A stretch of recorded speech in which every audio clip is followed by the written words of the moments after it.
सबैलाई नमस्ते अनि श्रम अभिवादन। आज चाहिँ शिव सतासी नगरपालिका वडा नम्बर 3 मा श्रम संस्कृति पार्टीको सङ्गठन विस्तार भएको छ।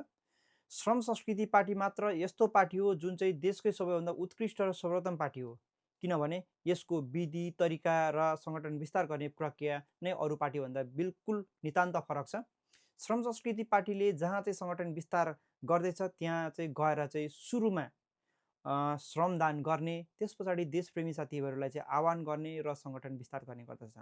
श्रम संस्कृति पार्टी नै किन आज देशको आवश्यकता हो र श्रम संस्कृति पार्टीमै किन हामी आबद्ध हुनुपर्छ?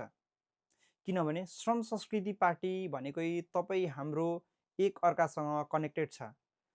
श्रम संस्कृति पार्टीको सिद्धान्त नै तपाईँ हाम्रो आधारमा बनेको छ। यसको सिद्धान्त प्रकृति, संस्कृति र प्रविधिको एकसाथको विकासले मात्र देश उन्नति र प्रगति हुन्छ भन्ने कुरा मान्यता राख्दछ।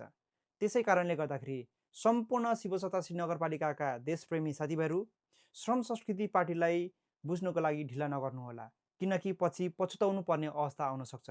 त्यसै कारणले गर्दाखेरि सम्पूर्ण देशप्रेमी साथीभाइहरू श्रम संस्कृतिलाई बुझेर श्रम संस्कृति पार्टीमा जोडिनुहोला भन्दै आज भएका नवनिर्मित समितिका साथीभाइहरूलाई हार्दिक बधाई तथा शुभकामना व्यक्त गर्न चाहन्छु।